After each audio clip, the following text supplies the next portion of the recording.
Hi, hello, welcome to episode 4 of Super Battle Club. I'm your host, Steve. With me is Austin. Hello, what's up? We're not recording at like 2 a.m. Yeah, I feel rested, I feel refreshed. I'll remember Bellsprout's name this time. Okay, all right. We did record those 3 episodes after both playing for about 10 hours. And then I think we're both up to, I'm at like 25 hours Yeah, in my game. I'm roughly around that same place. Okay. So now we're trying to remember what we did 15 some hours ago. Yep. I have notes. Oh, I do want to say we left off episode 3 talking about catching. Yeah. And I specifically said I think that catching an alpha had a better catch rate. And I didn't know. I was like, I can't prove this, but I'm pretty sure it's the case. It is the case, though. Nice. So I did like a short TikTok / YouTube short of the catching stuff. Mm-hmm. Let's just talk about this real quick because it's going to lead into the Labubus that you're supposed to collect in this game.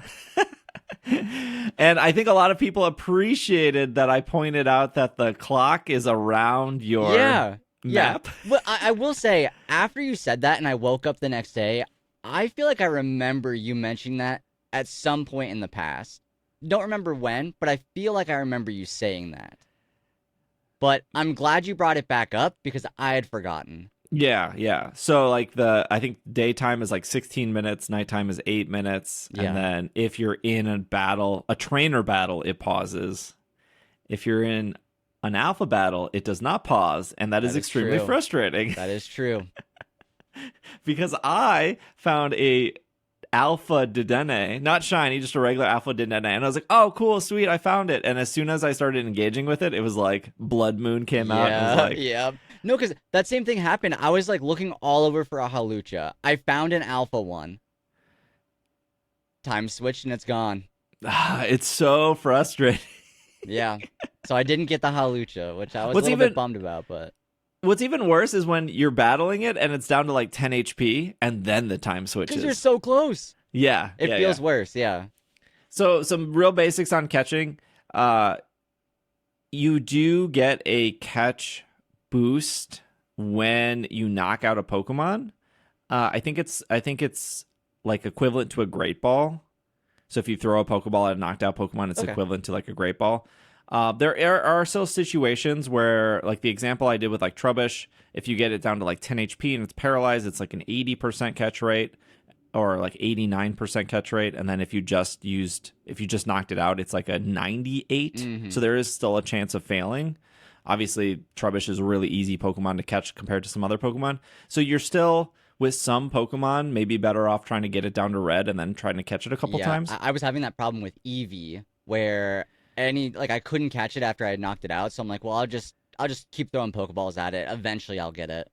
And you did. Yeah. So that worked out in my favor then there.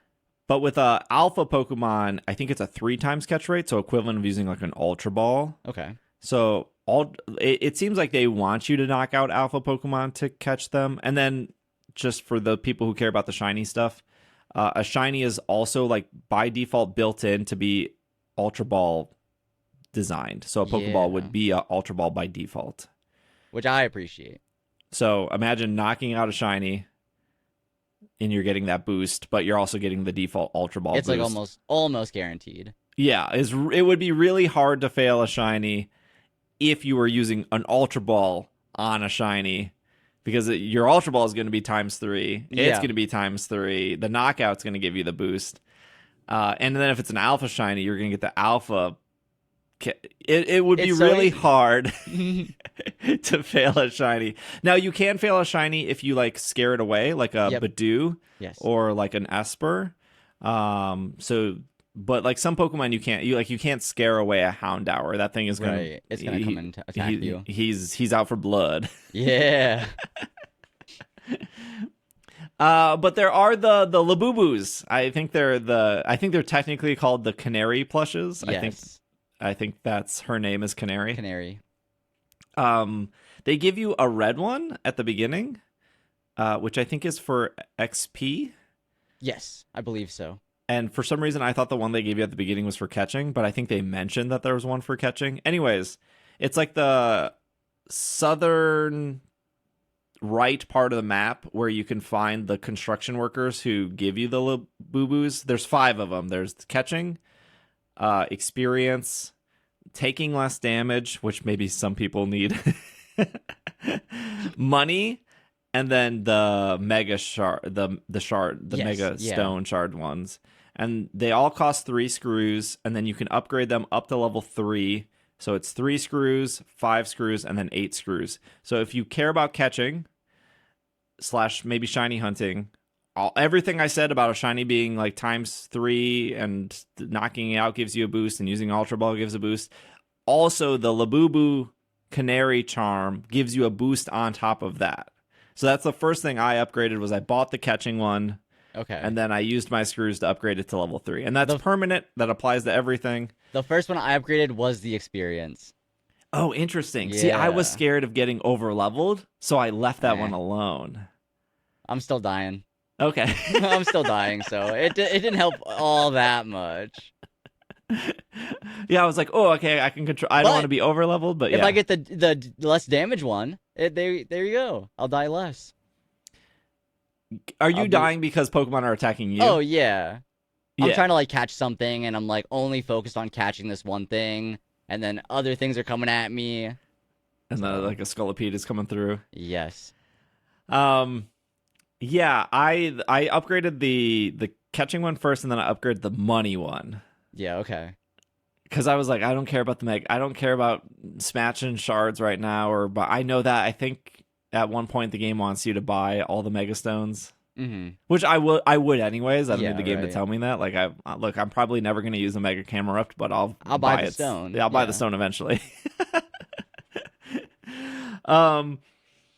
Yeah. Do you like this new Canari system? Do you like? Yeah, I think it's cool. It kind of sort of reminds me of, you could buy, like, I forget what they were called in Arceus. They were like the emblems or something where, like, you would respawn if you died, or like you wouldn't. Oh yeah. But I cannot remember what those were called.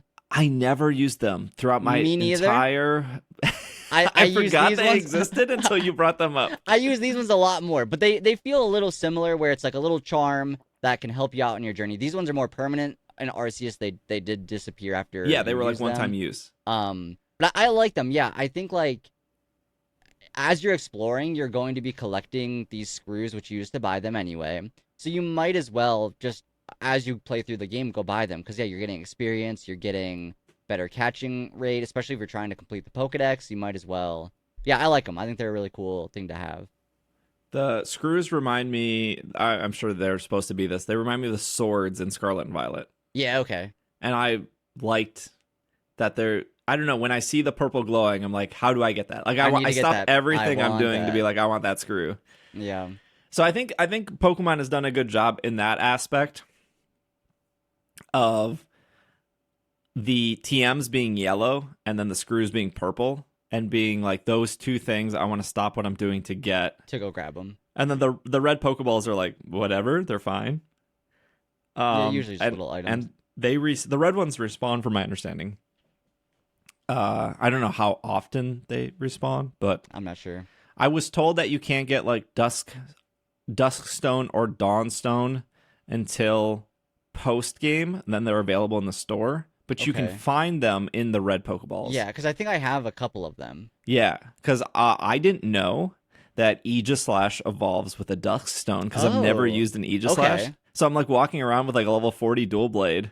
How do I evolve this? And I was like, hey chat, when does Dual Blade evolve? And they were like, oh, Dusk Stone. And I was like, do I even have one? And I did. I had 3 of them. And then I don't think I want to use Aegislash anymore. Why? Because there's no abilities in the game. Oh, yeah. Okay, so, that'd be a good reason. The Protect is King's Shield.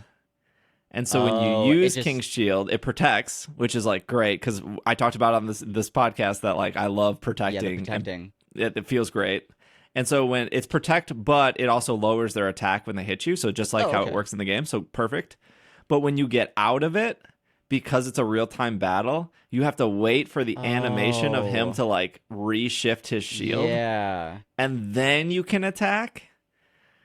and that takes like it feels like it takes like 3 seconds, but it's Okay. probably like, but in that time you're just getting hit. Yeah. Yeah, that's a fair reason to not want to use one, I think. And I was like, I don't think I want to use this.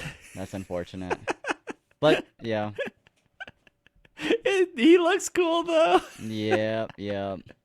Going back to the screws, one thing I thought was pretty cool about them is, from my understanding, there are more screws than you actually need to buy everything. So you're not, Really? as far as I'm aware, Okay. maybe I'm lying, but I think that's what I read and was told. Okay. However, if that is the case, you're not like looking for the last screw you need. Because I remember in Paldea, I was like, I don't have any idea which ones I've collected for the swords. I don't know where I need to go. Or even like in Arceus, the little spirit orb things for Spiritomb. Yeah. I don't know which ones I need. But Yeah. as far as I'm aware, the screws, there should be more than you need. Okay. So, I will say this is not a spoiler, so don't panic. I will say that screws will appear after story points okay. as well. So like if I'll give you a location of one of the screws. When you walk into the what are they called? Construction workers? Yeah. Oh yeah, I did. Yeah, I got. When that you one. walk into the first time, there's not a screw.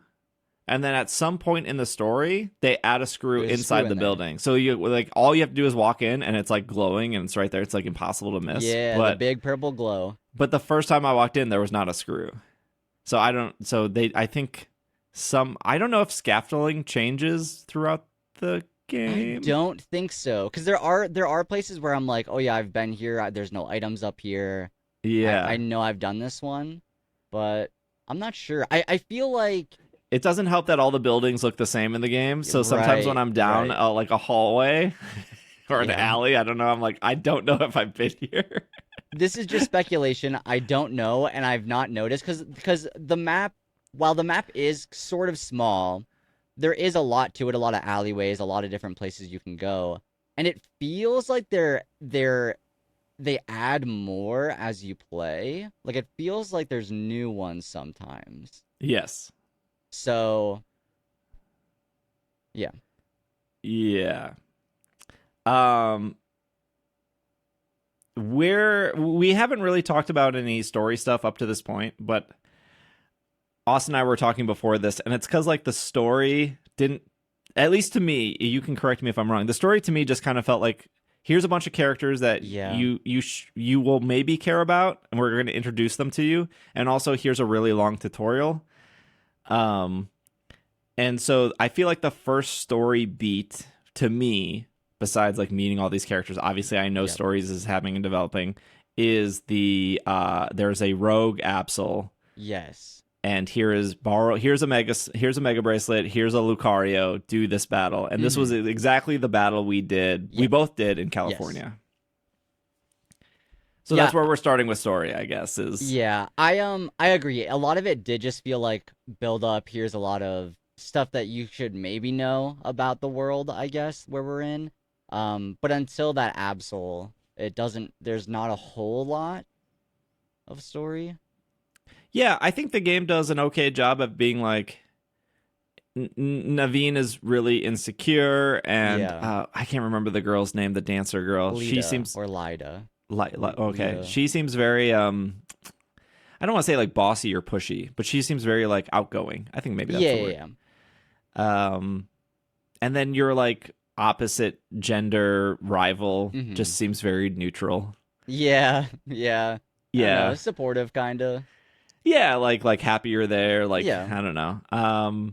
And then they introduce you to a bunch of characters. They introduce you to like Vinny, they introduce you to that dojo guy, they introduce you to the Jet lady who's Vinny's boss. But they do it in a way, in my opinion, in a way where like there's so many of you guys right now, I'm not sure who I'm supposed to care about. Yeah, that's And like fair. Yeah. you're only giving me a glimpse of these people, but you've also given me so many people. Like I'm just overwhelmed. Like I'm overwhelmed that I'm in this tutorial. You're introducing me to all these people, and I just want to like walk. All I want to do is walk around the city, I want to explore. and you're not letting me do that either. Yeah. And then once they let you walk around the city, which is obviously before this mega battle, once they let you walk around, I'm like, okay, great. Now you could introduce me to people, I guess. Like I'm free. Now it's time. I'll go around, explore, I'll meet these people. Yeah. Yeah, but Yeah. did you feel the same way with that? Did you feel like overwhelmed Yeah, or? they do throw a lot of characters at you. I will say, without saying too much, I do think it's nice that they give each of the characters their time to shine when it is that time. So I think not paying a lot of attention to everybody right off the bat is okay. I think that each character will have their time. And obviously I've not beaten the game yet, so maybe that doesn't count for everybody, but yeah. But yeah, no, they do throw a lot right at you. Yeah. Yeah, I think I agree with you. I think as we're going through, you're like, okay, they're bringing this character back. They're giving Now this I'll character care a about moment. you. Yeah. Yeah. Um, I still liked the in arena mega battle. Okay. So when they gave me the Lucario, I was like, oh, cool, I've done this before. And I was like, now that I've played the game for, at this point, like 12 hours, I'm a little bit better with the controls. I get it. I understand what's happening. And I don't know. I love that Absol fight. It's they're actually very fun. Yeah. They're very fun. I think that is it's weird because like I'm still not 1,000,000% sold on this battle system. Yeah, okay. I've warmed up to it. It's fine. There's things I like. There's things I don't like. But for some reason, fighting a bigger Pokemon in an arena feels better than fighting on the streets. And I don't know how to explain that. Yeah, that's fair. I think so. I think because it makes it feel like a big monumental thing. Right? The big Pokemon, you have a special area you go to battle this. But you would think that fighting on the streets would feel like fun or natural because there's like shopping carts you can hide behind or something. But like but I never do that. I'm just I'm never hiding behind anything. I'm just like either you're two-shotting me or I'm two-shotting you, right. or if I'm 5 levels above you, I'm definitely one-shotting you. So there's like thematically in my head it makes sense to battling on the streets should be cooler versus a giant purple room that they teleport you to. But I like the purple room more. Yeah, I think a big part of that is because the battle lasts longer. Yeah. I think but I don't know, maybe it would get tedious if you're fighting a random thing and it takes forever to beat, but I don't know. I don't want to say it's like too easy for the street battles, right? But I do think that they could be a little longer. I don't know how they would go about that, whether they were to increase their HP or I'm not sure. I guess like the longer would maybe be alphas. Like alphas, right? Okay. But I don't know. I fought an alpha Dratini on a roof, and then I fell off the roof, and I was like, "Well, that sucks. The battle's over." But then it followed me off the roof, that's awesome. That's and awesome. then we were fighting on the ground. Okay, that's cool. I like that. And I was like, "Hold on, this is pretty cool." Yeah, I like that. Yeah, because I think I mentioned in a previous episode, like there was an alpha Houndoom that I was going back to so many times. I never felt prepared enough to fight this, but I was a personal challenge. I wanted to beat this Houndoom. And eventually when I finally did it felt really good. It felt like I can tell where my progress is being made. And I feel like it shows in those fights. Yeah. Yeah, maybe if your character didn't like clip on stuff, or sometimes I actually don't like using alphas in this game. Oh, yes. Yeah. I feel like that's a big combo. Yeah, but the too long didn't read is they're a bigger target, which puts you at a disadvantage. Yes. And another maybe quick example is like I was using a Hawlucha in the cemetery. Okay. And it couldn't run between the graves. Yes. And it made the battle even more frustrating. Yeah. And as soon as I switched to a non-alpha, it was fine. Yeah, because there was like one moment where I was using an alpha and it used like I think it was like water gun or something like that right over the head. Right, I missed. Like, it makes sense, kind of. Yeah, because they're big, right? So yeah. like, I get it. But I guess that might just be their way of being like, hey, let's not fill the whole team with alphas. But yeah. I don't know. Yeah, because what they do, they do more damage. They take less. I haven't done the online stuff, and I don't want to spend any time online. Right. But I heard that people online are not using alphas because of the reasons we just listed. For those reasons, because they are just huge targets. Yep. Which I think I kind of like. Yeah. Yeah. I don't know. I don't have any gripes with it actually. Yeah, I mean, I think alphas have better IVs when you catch Yeah, them. they're stronger technically. I Well, think they're stronger in also IVs. like max HP EVs. Mm-hmm. So if you just they have more health off the bat, Yeah. which like makes sense. But near end game, you could just bottle cap / EV train whatever Right. you want, Yeah. and it would be Yeah. equal. It just wouldn't Because be it's like, oh, big. I've been training up this Pokemon for so long. Oh, I finally found an alpha version of it.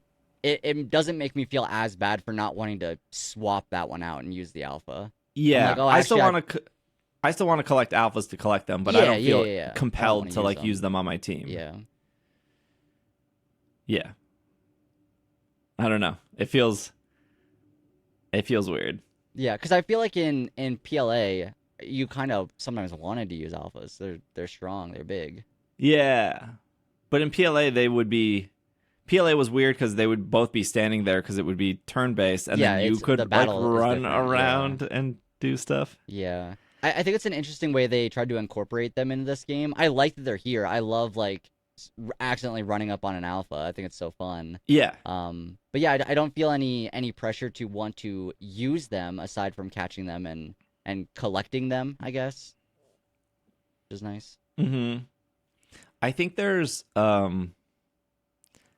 I think this isn't a Pokemon issue. I think it's just like a video game thing where people realize that there's like a strategy or something they can almost like a cheese. Yeah. And with if you are having maybe I shouldn't say this, maybe it's obvious though, but this has always existed in Pokemon. So like in Let's Go Pikachu, Let's Go Eevee, there were the master trainer battles. So once you Yeah. beat the game, it was like Weedle versus Weedle, Magikarp versus Magikarp, Hitmonlee versus Hitmonlee. And almost every Pokemon in Let's Go Pikachu, Let's Go Eevee could learn Toxic. So what you could Oh, do is like if you were struggling with that master rank battle, the strategy was Toxic, Protect, yes. Yeah. recover, protect, recover, and then you would win, right? And this is not exclusive to Let's Go Pikachu, Let's Go Eevee. You could do this against like Ultra Necrozma, where Sure. people would like use Mimikyu, hit the disguise, doesn't matter. I'm gonna use Toxic. Okay, cool. And just Now wait it out. I'm Yeah. gonna revive, wait it out, and then you would beat Ultra Necrozma. Toxic is busted in this game. Yes. Yes, And it so is. if it's not a poison or ground Pokemon, you could put Toxic Spikes down. They will 100% walk through it. The AI is not that clever. Mm-hmm. They will always walk through it. And if they walk through it and they're poisoned, you just hang back and they will eventually wither away. And you can do Yeah. that to technically every alpha if you're Yeah. having trouble. Yeah, I don't think that's like a new concept, obviously. Like you mentioned Ultra Necrozma. You could always do this, so I don't feel as bad that it's in there. I don't think that's something I do often. Maybe every once in a while, I'll cheese it. But like I said, I felt good with that Houndoom at finally beating it. Hmm. I could have just toxicked it. But yeah, if there is one that you're struggling with, that's an easy way to catch it. Yeah. It's just like because it's real time and because you can move, You just run, you can just run. run Although around it. the alpha rogue alpha Pokemon, you can't status condition them Yes, at all. I tried to do that with one of them, and I'm like, oh, I guess I just can't do that here.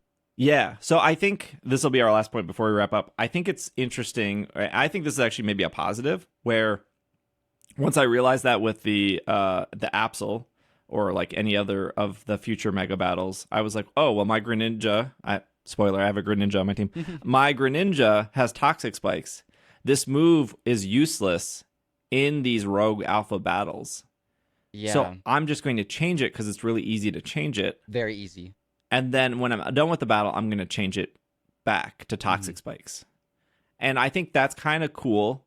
It almost feels like a little bit of prep work going into an alpha. Almost like Yeah.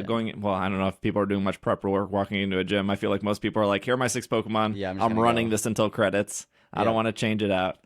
But I liked the like, okay, well, this move doesn't work here, so I'm going to change it. And it's going to give me an opportunity to try a different move. So Yeah, yeah. that's cool. At the start of the game, I frequently forgot about checking the moves, and then as soon as we got into the alpha fight or the mega fights, I was like, oh, actually, I'm into like I want to look around and see what I can swap around. So yeah, Yeah. I've been doing that too, where it's like, oh, this is actually probably be more useful here. Yeah. Okay. We did Screws, Catch Charm, Absol, some story stuff. So just a spoiler for the next episode. There's a very big story beat that we're going to talk about. So if you have not done that story beat, you will 100% know what we're talking about if you just finished the Mega Absol fight. So there's your pre-warning for that. That will probably be our biggest story jump here. And I think for both of us, I think we really care about the story beat. Yeah, I think this is a good one. Okay. So thank you for making it to the end of this episode.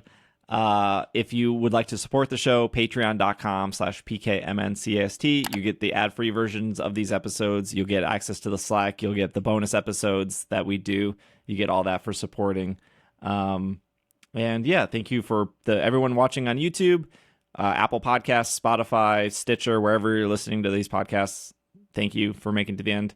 We're estimating probably 9 to 10 episodes. Okay. I think 9 is probably fine based on what I know is going to happen. But yeah. What was how do we end these? Keep on battling. Oh yeah, okay. Or yeah, we could steal the other one and do Zia later, which is a lot better. That is really good. We could steal the one from the Slack. So thanks. All right. Okay. Well, thank you for listening. Episode 5 tomorrow. And yeah, so that's it. So see you later. See you later. Maybe the last 3 will change it up again. Okay.